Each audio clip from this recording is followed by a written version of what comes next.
Well, Lewis, thank you again for joining us. I'm going to let you introduce yourself. As I told you before, very, very, very, very, very, very bad at that. So I'm going to turn it over to you. All right. Well, welcome everyone. My name is Louis Alloro. I'm here today to talk a bit about community assembly and organizing when it comes to a process for self-organization of people who share energy around different parts of a topic important to a community or important to an organization.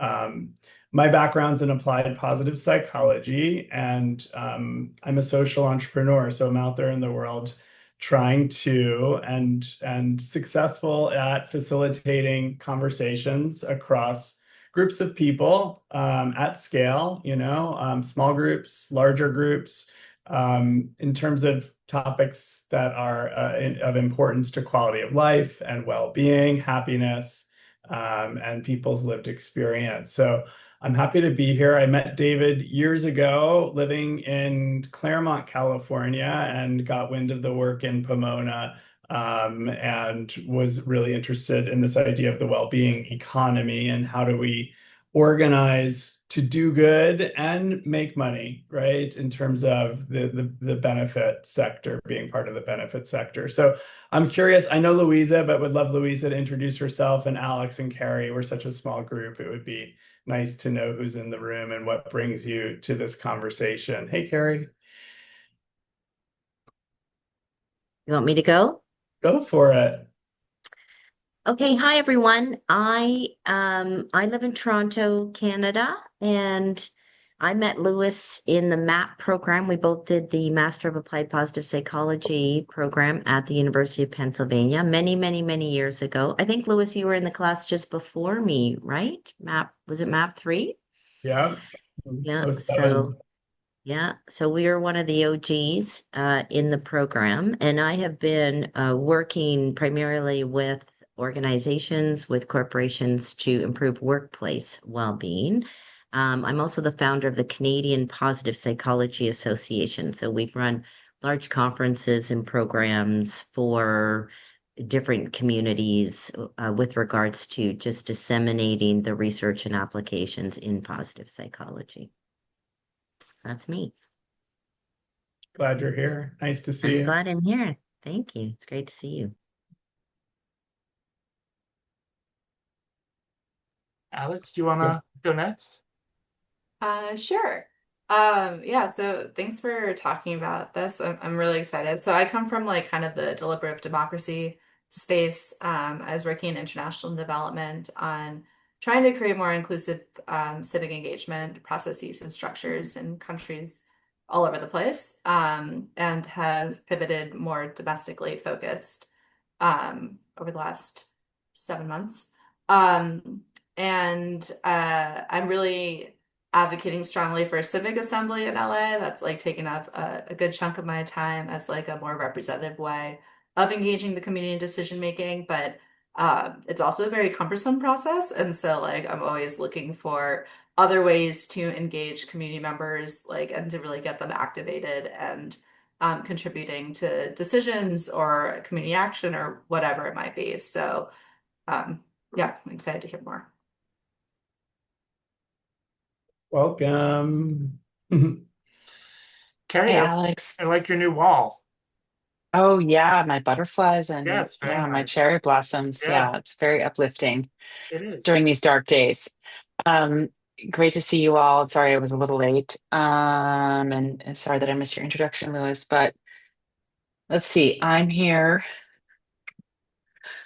I'm just going through email. I mean, do you all ever have this feeling of going through your email and feeling completely overwhelmed? That's where I just spent the last, 20 minutes trying to get rid of a bunch of emails, so I'm completely um, dizzy from the ways in which I'm trying to engage.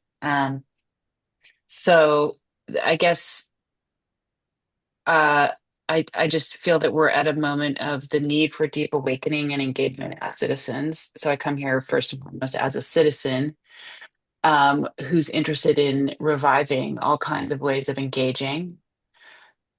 and reclaiming agency. And so um, trying to stay up to speed with David and all that he's doing with Wheel.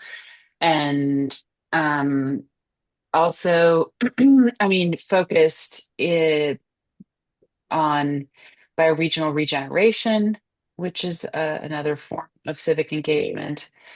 And yeah, yeah, that's probably enough for this intro. I'll add one more thing for Carrie, which is that she's very engaged also in systems thinking and hosts different events on bringing together, especially focused on women in systems thinking, but a lot of a regenerative inclusion in that. So thanks. Good you're here, Carrie. Thank you. And Lily, do you want to just say hello and tell us a tiny bit about your work in, well, Lewis, was the question specifically about what do you do or how do you work with engagement? Maybe. Just Yeah. what brings you to this session today? Hey, Lily.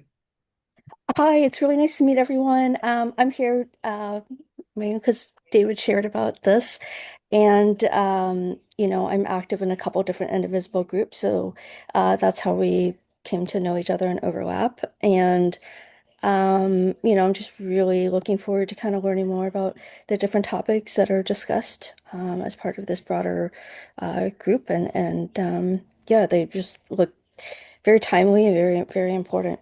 So really appreciate it. Well, thanks for being here, everyone. And I look forward to sharing a little bit about some recent work that we did with the City of Palmdale, California, as partners in a community-wide engagement summit that we held in May of this past year on the topic of prevention. And particularly, the City of Palmdale had invested some funds prior to this year in a fentanyl campaign, a pretty intensive campaign to get in front of young people within their community and provide training and resources and support for navigating the world of fentanyl use and misuse. They had also worked with us at the Wellbeing Lab to put on several cohorts of our Certificate of Applied Positive Psychology program as a mental health, or I should say mental illness prevention approach to prevent more people from suffering with mental illness. We have an approach in applied positive psychology that doesn't neglect talking about the weakness and what's wrong, but really supposes that just because you take away someone's mental illnesses or challenges doesn't necessarily leave them well. So, what are the tools and capacities, skills, and strengths of people who are well? And that's what we teach in positive psychology. So, we're on this year our fourth cohort of that certification within the region of Palmdale and Antelope Valley, California. We also proposed and worked with the city to put on this summit in May. And that's really what I'm here to talk about today is what happens when you purposely call to action people from across a region to come in a facilitated auditorium to learn about what's working when it comes to their prevention efforts, to learn where the struggle might be or the gaps might be, and then to work together to fill some of those gaps in the room, in the event, in the space that was a day and a half long back in May. So I'm going to pop into the chat now. This is what our brochure looked like when we went out to invite people to this experience. I could share my screen too and just kind of walk you through what we did. So in the next, I don't know, 10 minutes or so, I'm going to show you 3 documents. This first document's the brochure. The second document I'm going to show you is the playbook that we used in gathering people for those days, and you could see what some of the activities were. And then the third document I will show you is the report that we've written summarizing what happened in those days. And I'm excited to show you that third document because you'll get to see some of the graphic illustrations that were created in those days that we were in the auditorium of the ideas that were generated from the participants. So first, the brochure. Here's what it looked like when we were, nope, that's not the right one. When we were calling people to join us for this event. So here we go. So the Many Voices, One Vision Prevention Summit, like I said, April 30th and May 1st in Palmdale, creating real solutions for community health and vitality in Palmdale and across Antelope Valley. We wanted to situate this event with some known challenges for the region. This is not the typical approach in positive psychology to put the problems up front, but it is important. And in fact, maybe you're into this, Carrie, in your systems work of thinking about collective impact, and that literature is showing that, oftentimes people aren't seeing the problems in the same way when it comes to diverse voices around a topic. So we really wanted to put that up front and talk about, well, what are the challenges with housing and with economic hardship and mental illness, child abuse and neglect, health disparities across this region, and kind of put those problems up front, and then offer an approach that we're schooled in positive psychology, which is appreciative inquiry, a strengths-based approach for creating meaningful conversations that ignite self-organized change. So have you came across this approach before? I see Carrie shaking her head, Alex shaking her head. Carrie and Alex, are these approaches you've participated in? Have you been a part of appreciative inquiries? Yeah, okay, great. So you're familiar with this methodology for how to convene people in this strengths-based way. Who were we looking to convene first? And then I'll tell you a little bit more about how we facilitated the method. We were looking for stakeholders across many different topics for prevention, everything from substance abuse prevention, mental illness prevention, OD prevention, suicide prevention, loneliness prevention, burnout prevention, autoimmune disease prevention, chronic disease prevention, cancer prevention, food insecurity prevention, financial ruin prevention, homelessness prevention, abuse and neglect prevention, domestic violence prevention, crime prevention, graffiti prevention, and illegal dumping prevention, which is a challenge up in this valley of people doing some illegal dumping. So we really wanted to cast a wide net for people who are involved in prevention work, knowing full well that substance abuse prevention and mental illness prevention, for example, overlap in so many ways, and even crime prevention and violence prevention overlap in many ways. So we really wanted an integrative approach to work that's often done in silos across a community like this. So we wanted a more integrative and holistic approach to have a positive experience for these diverse stakeholders in a collaborative dialogue where some collective goals could be set and some action-oriented solutions might emerge to address some of the gaps. So we had our objectives, we had our purpose in bringing people together, and it was something that this community had never done before in this way. So this was a new and novel approach. I had lived and worked in Cleveland, Ohio back in 2010, 11, 12, and 13, where appreciative inquiry actually had its birth with David Cooperrider, a professor at Case Western Reserve University. And so in that community, it was interesting asking, who's participated in an appreciative inquiry summit before in a room full of people. You'd have many people raise their hands because it was a homegrown approach to that community. I guess my point being, our brains love novelty, something new, something different. And this in Antelope Valley was a new and novel approach. So it did spark curiosity, interest, and engagement from people across those different sectors that I just identified.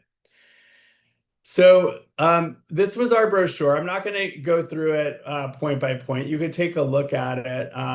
What did emerge from this being our brochure to then what we ended up covering in the event, what I want to show you next um, is the playbook for the event. So let me pull that up again here. This is the report, not yet. Here's the playbook. Okay. Okay, so here is what we had for participants when they showed up to our summit. We had over 200 people register. Of course, you know, as community organizers, what that means in terms of who actually shows up to an event where 200 people register. I think we had about a little over 100 people in the room. So it was a disappointment that about half the people who registered didn't show up to the event. Part of that, I think, is that it was a free event, and our brains don't value things that we perceive as free versus something that we have to pay for and contribute to. So there's that, and there's also the larger challenge in a lot of communities where people aren't keeping up with their commitments. They're saying they're going to do something and then not doing it. So we trusted, though, that whoever was meant to be in that room was in that room. And it felt, even though we were about 50% of what we were expecting, it still felt full in the room. So it didn't feel like, you know, that there were too many holes. This was our agenda for the day and a half. We started with a keynote event. We had Johnny Crowder. I don't know if you're familiar with him. He's the founder of Cope Notes, which is an app for people suffering from mental challenges to stay connected and receive notes of motivation and inspiration. And Johnny Crowder comes and shares his own story of struggling in mental illness and in the gaps between services. He gave a really compelling call to action for the people in the room to do better at integrating the disparate parts of services and to have a more full experience. So he gave us a great keynote. We then moved into this section of appreciative inquiry that always starts with discovery. And we wanted to discover not only who was in the room and what they were already doing to contribute to this really important catch-all for prevention in the Valley, but we wanted to know what was working well already when it came to the prevention services in Antelope Valley. And from that, we were able to harness what in appreciative inquiry is called the positive core, which is the essence of the strengths and values of this community that get harvested in the discovery. So a whole lot of stories get told in that first section at 10 a.m. And we're left on this note of sharp and fierce positivity of getting people to share what the strengths are from the whole. After lunch, we had a panel.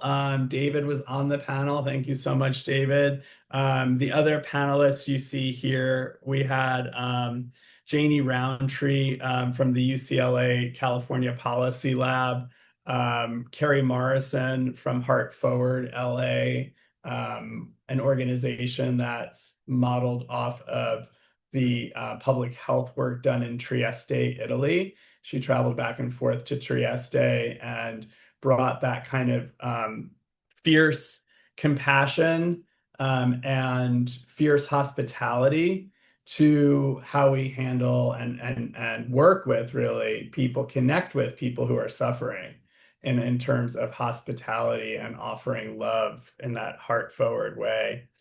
And then we had a local Can I just program. interject one thing real Yeah. quick, which is being on that panel was like having an out of body experience for me.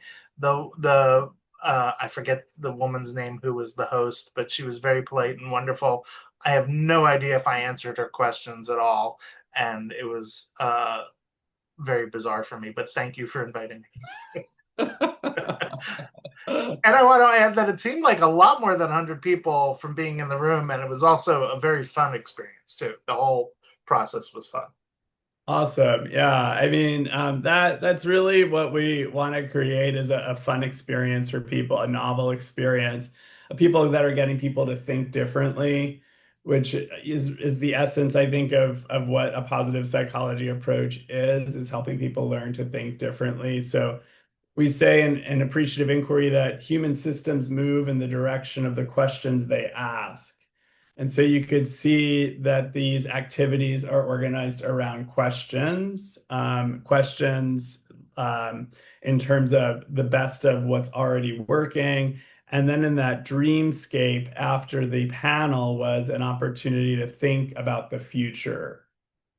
And prospection is a capacity in psychology that gets people to use their imagination for a preferred future. If everything were to be working out as best as it could, well, what would that even look like?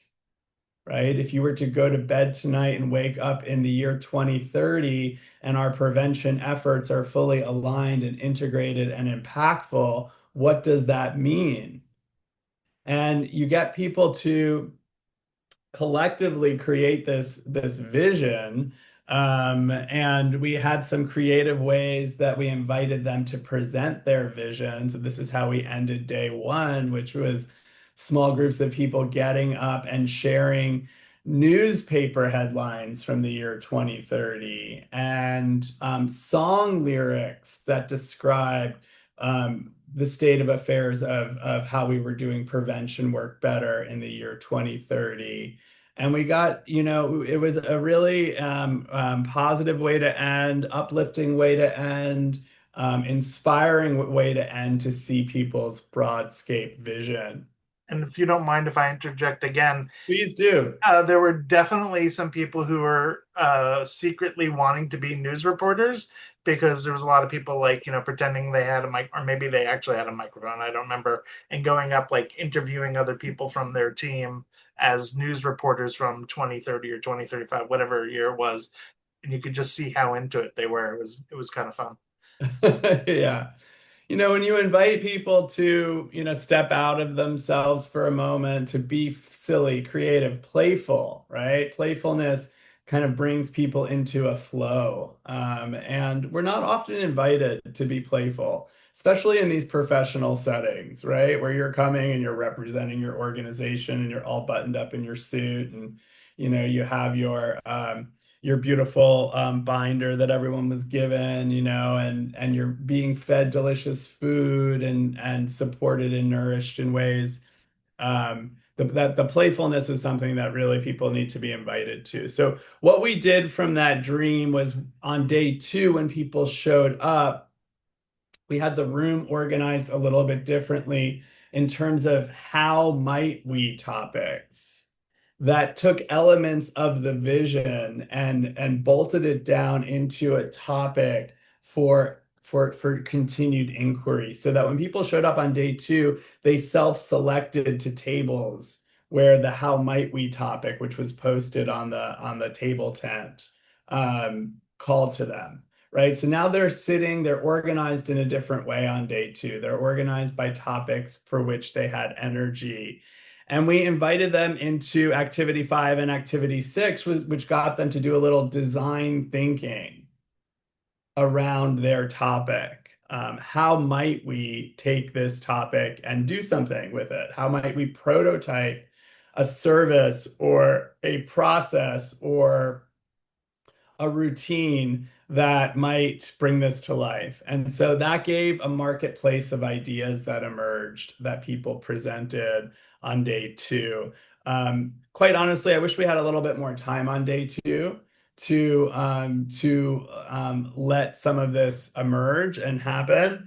But we got people started into their thinking of how they might not just define a topic for inquiry, but discover what's already working, dream what could be, design what might be and deliver what will be when it comes to taking those ideas from just ideation to action. And so the last thing I want to show you, and this playbook is complete for the people who participated in the room on the days of. But the last thing I want to show you, and then I'm going to open it up for discussion and question, is what the final looked like, the report looked like. And you'll see in this report some of the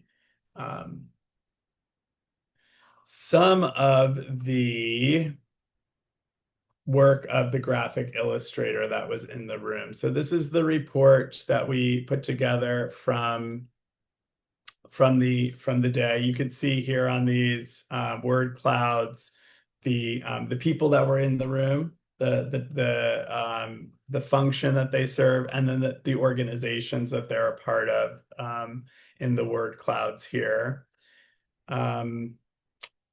When it came to discovery, and let me put this on a single page so it's easier for you to see. Okay, this was some notes from Johnny Crowder's keynote.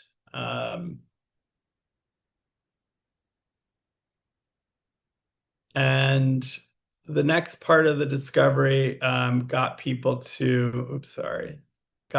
to identify in topic. So we had several topics on the wall. This was child welfare concerns, was to have people identify the programs and the resources already available for child welfare prevention.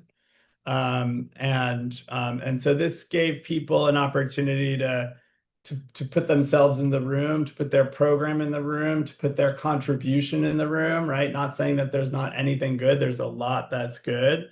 So we wanted to discover that in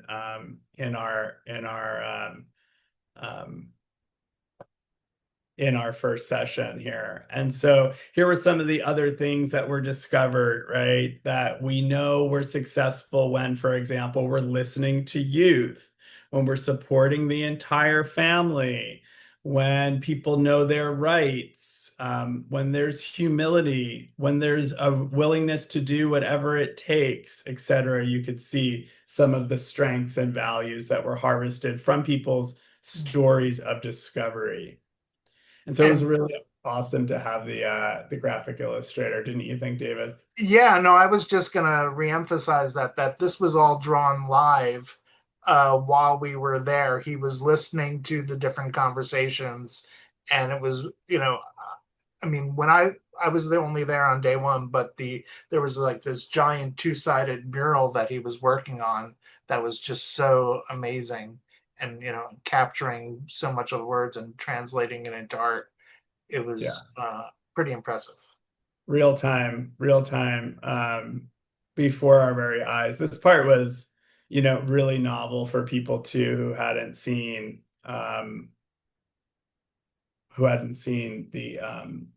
this had been done before. This was a slide that was captured from the panel. So David, where are you on here? The I'm right at Wellbeing the top. Economy Well-being, playbook yeah. over here. Yeah. I wish there was a picture of you though, David. Oh, I'm there it is. perfectly There's comfortable your. without a picture of me. Yeah, best picture of me I've ever seen. You look a little green today. I should. Um, so this became a really nice artifact to have live in the room, and then after the fact, as you could see here, that we could share this with you.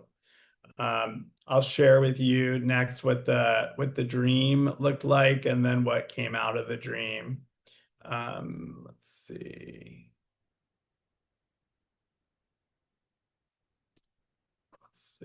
What did we learn? What did we dream of?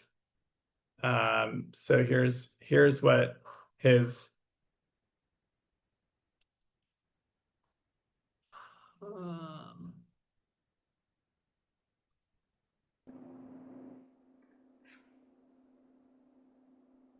here's what I know it's small and hard to see on this list, but here's what came from the dream. And then we had the following how might we statements that emerged from that. And the how might we statements, let's see.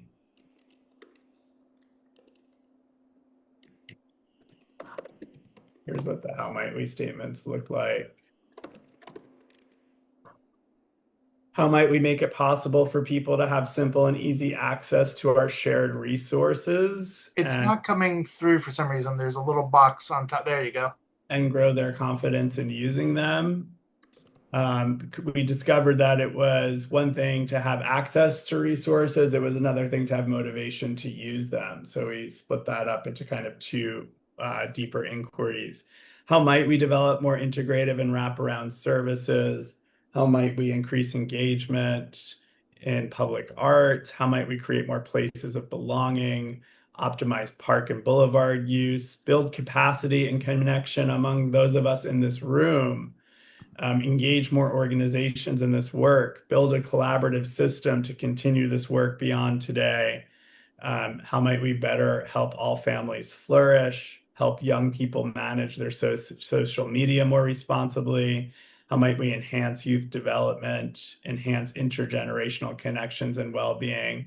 And how might we do neighboring better? Again, all of these topics came from the dream. So the group of facilitators, Talma, myself, and we had table facilitators, graduates of our CAP program at different tables. We met at the end of day one to design these 13 questions based on what we heard people collectively dream. So the process is really designed to kind of harness the voices and the collective wisdom and intelligence of the people in the room, and then give them opportunities for self-organization.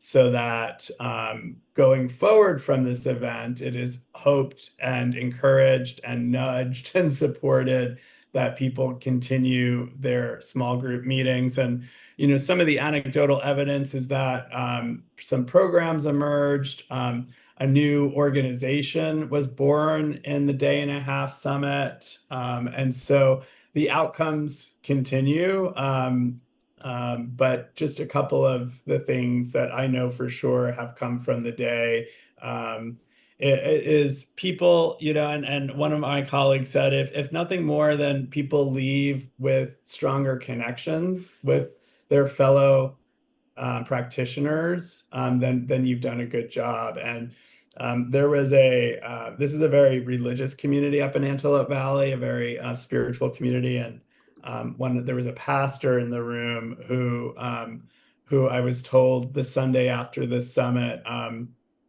brought a bunch of round tables into the space where his congregation convenes and led his own bit of an appreciative inquiry among those people the days after.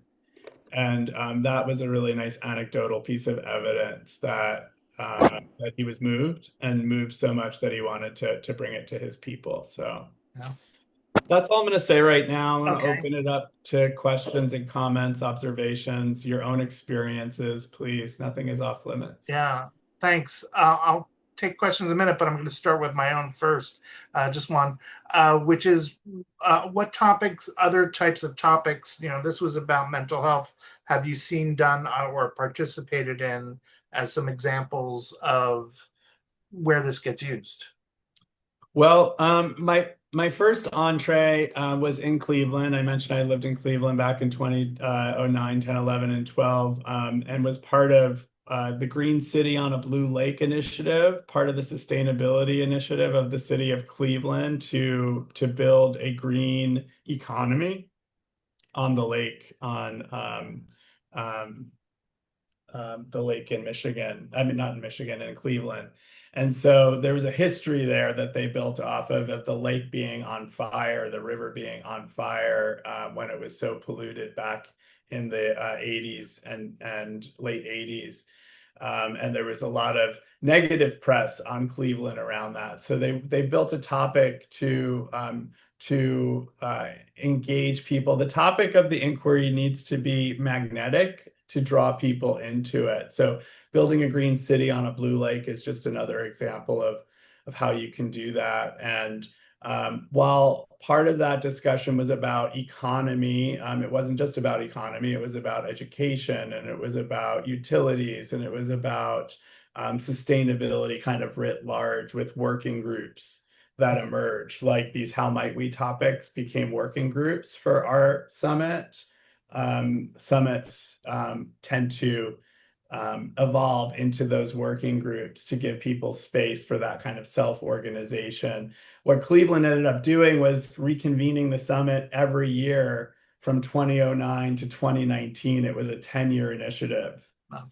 And each year they highlighted a different segment of the working groups to give space and floor for it's a broad topic, right? So you need to give enough space for that to come to life. That's awesome. Thank you. Louisa, what's Well, and I guess that's what I was going to ask for this project. So what's next? Where do you go from here with all this information?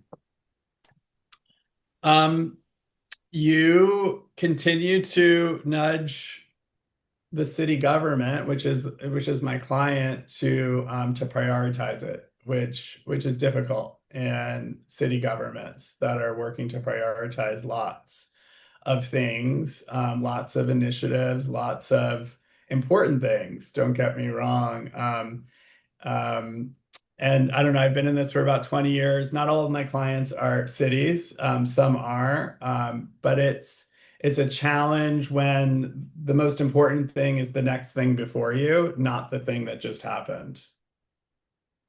Right? And you're just kind of up to the next thing and up to the next thing and up to the next thing. So it's a nudging process. It's a loving support process, but it's not a process that anyone else can lead except for the people that are part of that community and the people that are living in that community. Thank you. Thank you. Alex. I guess I had two questions, if that's allowed. We'll allow you today and today only. Many Okay. as you'd Hey, like. don't come back thinking next time you're going to get two again. So I appreciate that. I'll take it. So I guess one question is that I'm curious, like if the topic is more tailored, like could you do it in shorter period of time? Like I guess I'm wondering like in terms of like length, like how flexible kind of the concept is, or if really you just need that amount of time to do these different activities. And I loved all the activities you named. And then my second question is maybe kind of along the lines of what Louisa was asking, but I mentioned at the beginning, and I see Robin joined and Rashawn, and they also maybe have similar interests, but for like my background's in civic assembly, which is more policy focused, and I'm just curious like to what degree this process could be structured to lead to some like policy recommendations, or if it's much more about like kind of visioning and thinking about different, I guess like a different purpose entirely, which is fair. Yeah. The process, appreciative inquiry and my use of it is really scalable, Alex, to something that can happen in an hour, in a day, sometimes it's longer than a day. It all just depends. I think regarding the number of stakeholders that you have involved, right? I think the more stakeholders you have, the more space you need in an event like that to give people an opportunity to have collisions that lead to action. And so can it be action around policy? Certainly. Like if that is how the event gets designed or the approach gets designed, then you could end up at the end of the day or at the end of the half day with a bunch of policy suggestions, right? That would, of course, need further work to explicate, understand, right? But if you're looking for the collective intelligence around naming a bunch of new policy recommendations, then I don't see why this approach couldn't be used to provide guardrails in that direction, because like most frameworks, they provide guardrails for holding space in a conversation, right? So depending on how the instructions get written, they could get written towards we're here to generate as many different policy ideas around this one topic. And getting people to think, I think one of the blessings of appreciative inquiry, it gets people to think divergently to begin with and then convergently to end with, right? So it helps kind of in those guardrails say, okay, these are the next directions or these are the next steps in our inquiry around this, right? And maybe it's more research, more explanation, having a date where people are going to come and report back what they learned, right? So that it provides these milestone touch points that people can come and celebrate the wins, share the struggles, and then say what their next steps are. So to answer your question, do the working groups keep working between the summits? Then they sure did. Yeah, they sure did. They worked pretty hard. Structure reminds me a lot of the double diamond, which I love using. Yeah, I like the double diamond too. What is the double diamond, I have to ask? Convergence, divergence. I'll Oh, look to see okay. if I can find, but it's a set way of going out and then in, and then out Okay. and then in. Like, Hey, Carrie. Carrie. Oops. Okay, so I have a million questions, but I'm only going to ask one at a time. There's time for more. Um, I'm hearing, first of all, it sounds like an amazing process. I'm hearing a lot of parallels in my own work. Um, similar practices that go by different names. But yeah, I mean, I guess I was curious about, I feel like in work that's done in underserved communities, oftentimes, there's not the resourcing to support the work, right? And so in this case, it sounds like yeah, you planted a lot of amazing seeds and you're inviting people to take, to exercise their agency to go and then continue to water and cultivate these seeds. And um wonder in your experience if there have been settings in which you've been able to basically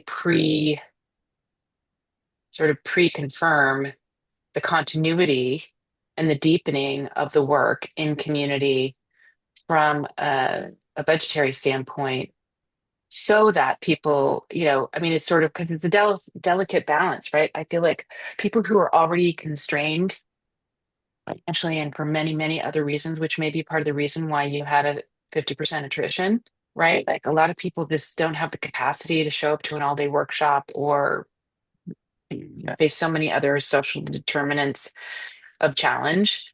Um, yeah, I'm just wondering if you've ever been able to sort of say this only works if we, do follow up and maintain some momentum, support the community in maintaining momentum, um, so that so that you all can feel somewhat confident that you at least get to track the progress and or see the work, sort of manifest in the ways that you hope. Yeah.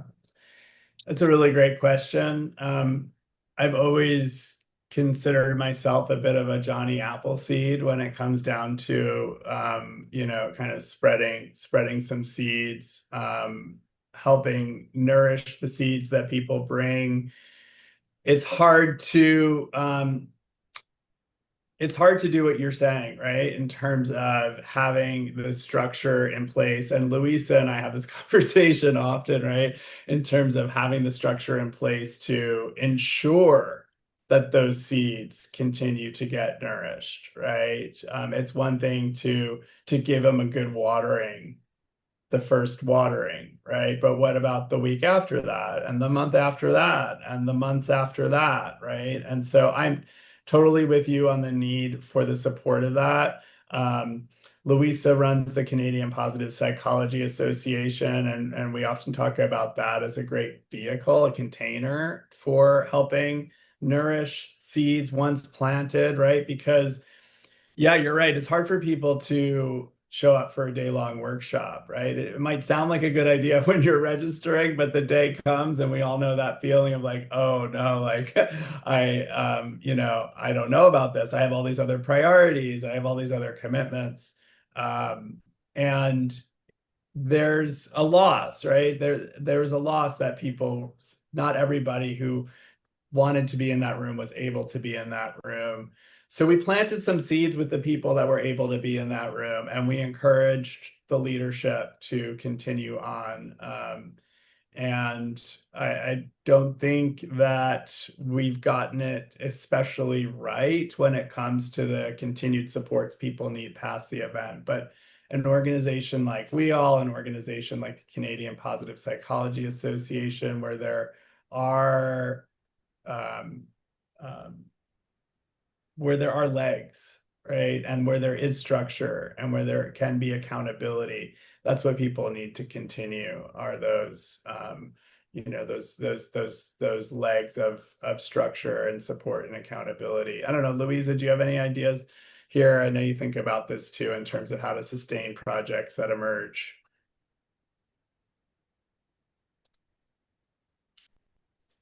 There you go. I always find that it's a group of it's a small group of people who are really engaged that keep it going.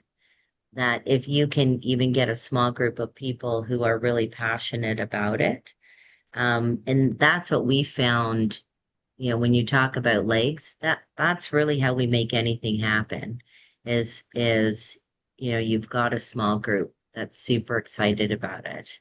And we did that too with schools, for example, when we did programs like this within schools, it always came from the teachers, not necessarily from the principals, but from the teachers who were really, really passionate about making it happen. And then within the system, they were the ones that encouraged other people to get more involved.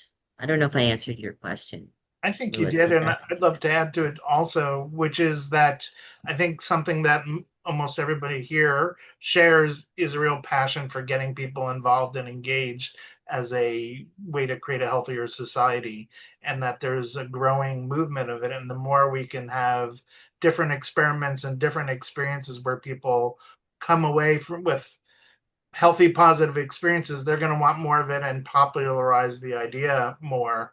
And I just did, Carrie, you and Alex were at the same one, a series of world cafes around Southern California, and I felt like there were really healthy positive responses in each of the 6 cities that they happened in, and people want to do them again. And my hope is that the next iteration would be even larger, because now you have people who've had positive experiences and want to return, who are helping to promote the invitation that it is a good experience. And and I think what I heard most often was how good it was to be heard as opposed to be lectured to. Or, well, not lectured might be the wrong word, talked at, or whatever the right phrase is that people really they were surprised at how good it felt to be heard. So Yeah. yeah. And to have that voice, right? I think to Louise's point that it wasn't always the positional leader that took the leadership. Not that teachers aren't positional leaders, but in the structure of a school, right? You have the principal and administrators often at the higher level of leadership. However, in this kind of forum, especially community-based, you get people who are positional leaders, you get people who are social emotional leaders, you get people who are emerging leaders, who, together we could be more powerful in that, right? And so to give people space for leadership in those small group interactions at the summit, but then who's going to do what next in terms of keeping this conversation alive and moving forward? That's where the self-organization piece comes round, where people in those groups can step up and say, "Oh, I could do this. I have the strengths that can contribute to this task," and it could be a shared thing. Roshan, nice to have you here. he's already gone. Well, we have time for Raman? one more Yeah, question. let's hear from Raman. Maybe am I saying your name right, Raman? Ramin. Ramin.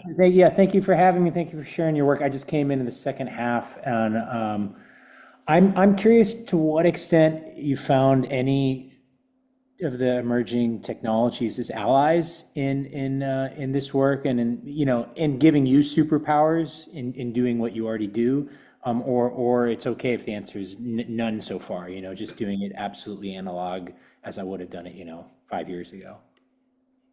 Well, the artificial intelligence helped us identify stakeholders for invitation, not relying on our civic partner to have had all of those relationships, to even in putting together a list of potential invites. I had assumed that it would be there, it would be available, it would be ready to go, but that wasn't the case. And so kind of using it to identify who should be in the room, who could be in the room, certainly to review our materials and things as we were putting them together, to make sure that our logic was sound and things like that. But not anything since. So if you have any suggestions on how emerging technologies can help do the thing that Carrie was mentioning, which is keep people in integrity with their word and participating, would love your suggestions. Are you in that space of emerging tech? I mean, I'm in physically San Francisco, so I guess by definition, by osmosis. But no, I'm more like Alex. My center of energy has been on civic assemblies, deliberative mini publics. But yeah, increasingly, we're calling on AI as an ally. Well, two tools. One, of course, you probably heard of Polis. Polis, just in terms of giving you a map of the opinion landscape up front, with an emphasis on where there's uncommon ground, if you will, that's invisible heretofore. That can be a powerful asynchronous thing to do. The work starts before you're in the room, sort of thing. You could even do it live. And then, yeah, we could nerd out on other. There's new stuff that I'm curious about where you could put a phone in the middle of even small group conversations, and it does high quality transcription and analysis in the ways that you might help, and could even reflect it back live in the room. That could become part of the facilitation. That platform is called DemBrain. I'll put it in the chat. But happy to nerd out about this stuff anytime. Well, thanks, Ramin. Good to see you. And also, I think, Ramin, you might have been our very first speaker at We All California. If not, you were close to among the first. So good to see you, and thanks for helping us get this going. Carrie, I saw you had a question, but we're short on time, and I just want to make sure Lewis gets to close with anything he wants first. And a quick plug for me, we've got a event tomorrow by a woman who runs an organization called Democracies, where she trains young girls in high school to become civic leaders, political leaders, and puts them through emotional training as well as just history training. So that's tomorrow if anyone's interested. So Lewis, any last closing thoughts you want to share before we wrap up? Or just Ramin said, anybody that wants to nerd out to contact him. I don't know if nerd out is the right word, but anybody that wants to jam around community engagement as a process, and finding ways to let the victory be a part of the process, in how we're bringing together people across different opinions, different perspectives, different lived experiences around topics of importance, please reach out. Would love to keep connected. I'll put my phone number here too for people who prefer that way. Yeah. All right. So I'm going to end the recording and stop. And if people have a few minutes to stay, we could do that.